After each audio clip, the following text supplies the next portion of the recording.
बिहार में सरकार बदल चुकी है। अब सम्राट चौधरी की सरकार बन चुकी है। मंत्रिमंडल का विस्तार हो चुका है। निशांत कुमार को हेल्थ डिपार्टमेंट मिला।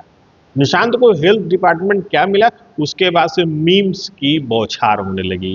कई तरह के कमेंट आने लगे। कमेंट ऐसे ऐसे जो सीधे सीधे उनको टारगेट भी किए जाते थे। हमारे साथ जदयू के विधायक टीम निशांत के एक एक्टिव मेंबर रह चुके चेतन आनंद है। बेबाक बोलते हैं, बेलौस बोलते हैं। चेतन से बात करते हैं। चेतन जी, निशांत हेल्थ मिनिस्टर बने, मीम्स की कमेंट्स की बाढ़ आ गई। कुछ लोग यहाँ तक कहने लगे कि स्वास्थ्य मंत्री अस्वस्थ है। कुछ ने कहा कि इंजीनियर डॉक्टरों का मंत्री बन गया। क्या किसी की कार्यक्षमता पर पहले ही सवाल उठाना या बॉडी लैंग्वेज पर सवाल उठाना उचित है? देखिए, पहली बात तो सादगी उनका सबसे बड़ा स्ट्रेंथ है, जिसको टारगेट करने की लोग कोशिश कर रहे हैं। वो सिंपल, प्लेन, और मतलब उनके अंदर ऐसी कोई भी बात नहीं है जो ये दिखाए कि वो इतने समय से एक मतलब रूलिंग पार्टी के जो लीडर हैं, जो सीएम रहे हैं, उनके पुत्र हैं। तो उनकी जो सादगी है, सबसे बड़ा जो है थ्रेट हमको लगता है ऑपोजिशन को उससे महसूस होता है। और कहीं ना कहीं उन्हीं उसी चीज़ को ये लोग टारगेट करने की कोशिश कर रहे हैं। लेकिन अनफॉर्चुनेटली जो मीम्स, जो मीमर्स, जो भी लोग हैं, ज़्यादातर हम देख रहे हैं कि वो हरियाणा, दिल्ली एक्सेट्रा इस सब से हैं। तो ये दिखाता है कि ऑपोजिशन जो है वो अपना होमवर्क ठीक से नहीं करती है। बिहार की जनता जो है वो बिहार के लोगों की इच्छाओं के अनुसार चलती है। और जो ये मीमर्स हैं, उनको जो पेड प्रमोशन करने की ये कोशिश की गई है या स्टंट करने की कोशिश की गई है, उसे बिहार की जनता को कोई लेना देना नहीं।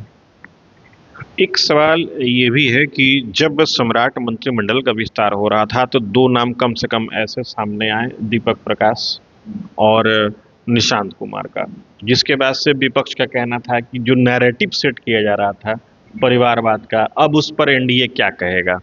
इस पर क्या कहना चाहिए? परिवारवाद और संघर्षवाद दो अलग अलग चीज़ हैं। एक संघर्षवाद होता है जो अपने पिता के संघर्षों को आगे ले जाने का एक आइडियोलॉजी हम ये मानते हैं। और कहीं न कहीं निशांत कुमार जी उसी आइडियोलॉजी को आगे ले जाने के लिए संघर्ष में अपना जो अहम भूमिका है उसको निभाने का प्रयास कर रहे हैं। जहाँ तक कि आपको मैं बता दूँ, आपको याद होगा कि हमारे जो माननीय कार्यकारी राष्ट्रीय अध्यक्ष हैं, उनके यहाँ ये मीटिंग रखी गई थी, जहाँ पर हम लोगों ने निशांत जी को मनाया था कि अब आपको पॉलिटिक्स में आना होगा।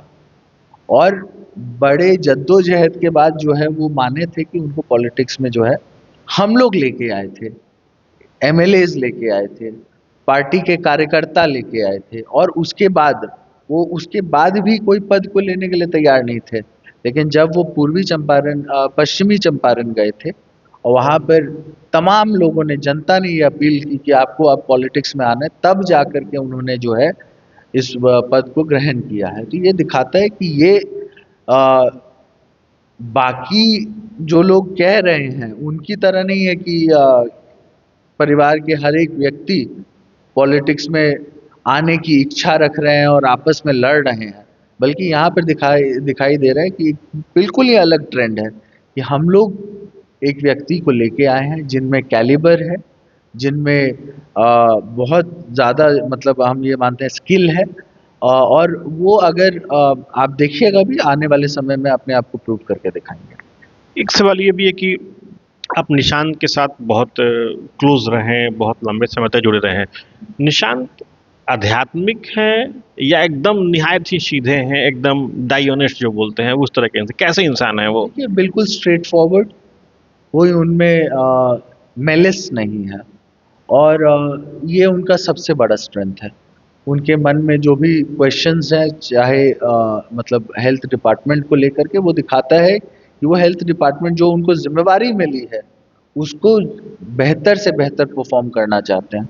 तो ये दिखा, और उसके लिए मतलब वो प्रयासरत भी हैं। तो ये दिखाता है कि उनके अंदर जो मतलब आप कह लीजिए कि जो अहंकार होना चाहिए, कि आजकल तो आप देखिएगा कि कोई मुखिया का बेटा भी हो जाता है तो उसके अंदर एक अलग रुतबा होता है।